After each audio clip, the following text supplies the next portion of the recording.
Man, you remember that song, The Bubble Gum? Yeah, that was my shit.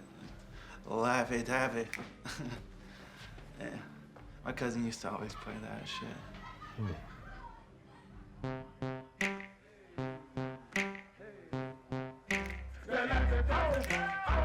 I'm looking for Mrs. Bubblegum. I'm Mr. Chico's dick. I wanna da-da-da. Oh, cause you so thick. So call me da-da-da. Oh, cause I say so. Oh, you can suck it for. We're always looking for what we call dream logic. Something that feels right, but doesn't necessarily have a logical through line. We're always chasing that feeling. That was Hiro Murai, the director of 14 of Atlanta's 20 episodes, and it gives the first kernel of truth about what makes Atlanta different than other comedies. It constantly strives to be dreamlike. But how does Atlanta use dream logic to create the show's unique mood and twisted world? Now, unique and twisted might paint a picture more akin to Alice in Wonderland than the story of an up-and-coming rapper and his cousin fighting to make something of themselves on the troubled streets of Atlanta.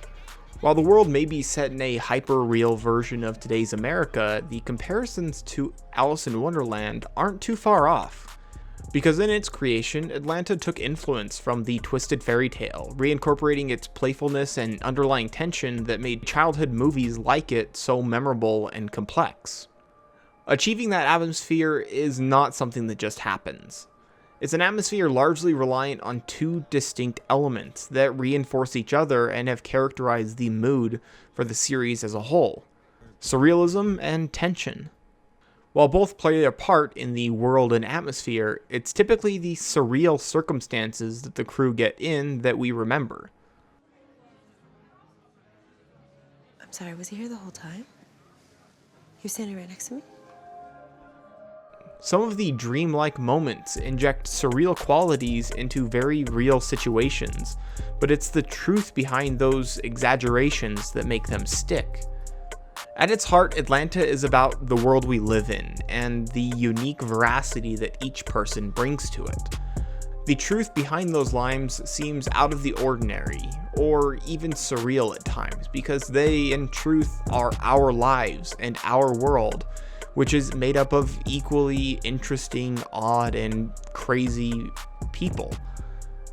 Atlanta has framed the comedy and tragedy of life inside America around the surreal, dreamlike struggle to fame of Earn and those closest to him.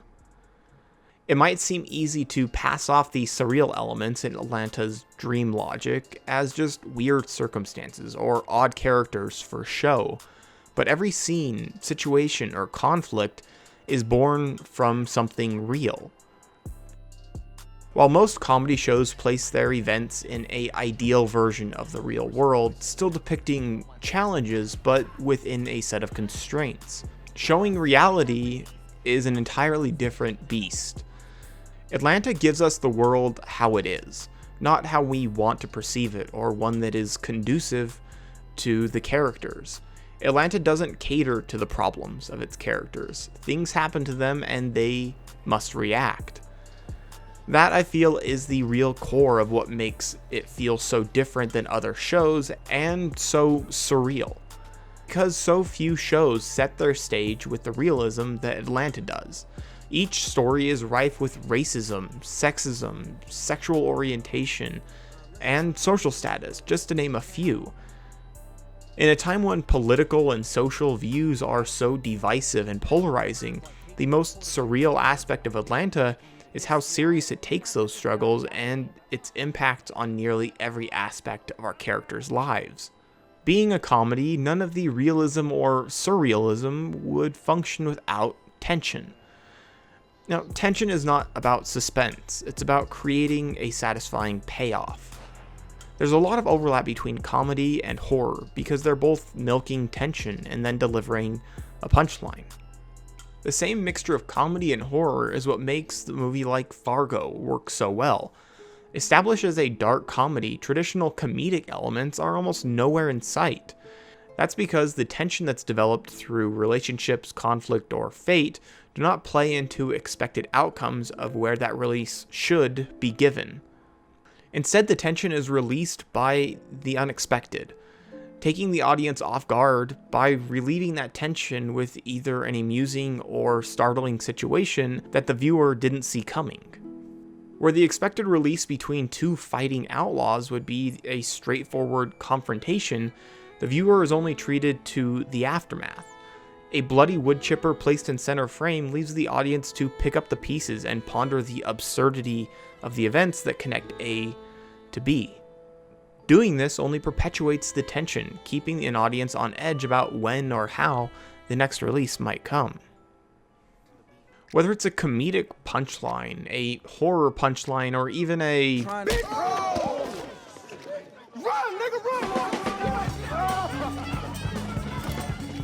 the milking of that tension and a carefully planned punch creates the atmosphere in every scene.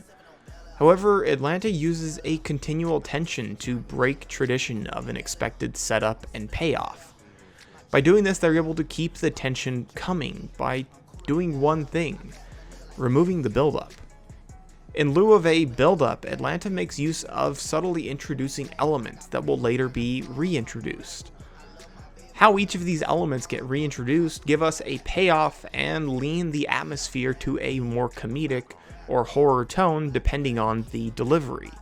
This is because things happen without reason in Atlanta. There's almost always an introduction to the absurd, but the payoff can seem to come at random.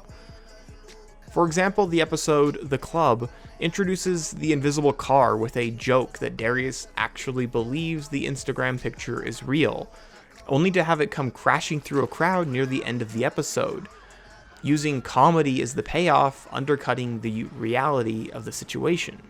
On the opposite side of that spectrum is one of the most iconic episodes of the series, the Teddy Perkins episode.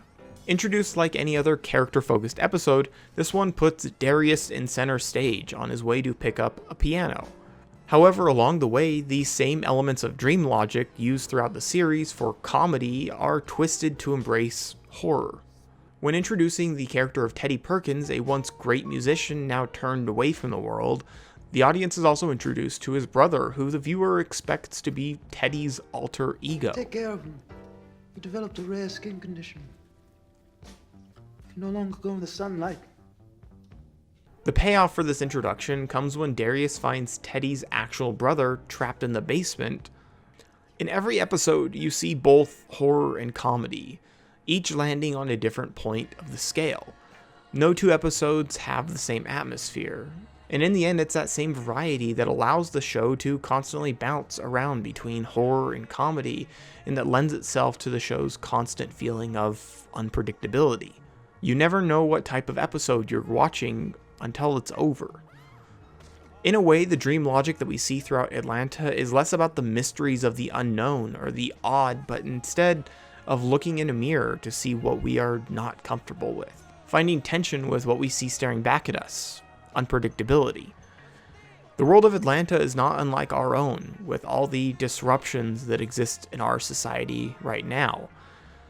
Grasping the scope of the racial, sexual, economic, and political impact of the world we live in right now can be difficult, and even harder to make sense of.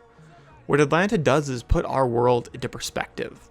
Even when the real has become surreal, we can still find truth when logic is gone. The dream logic and surreal nature of the series doesn't push it into some distant, unreal universe, but makes it somewhere more real than anything that's come before. I gotta go give these pledges a mud bath. Y'all need anything from the fridge? You good, man? Yeah, I'm good. Thank you. Alright, yeah, cool, man. Move out!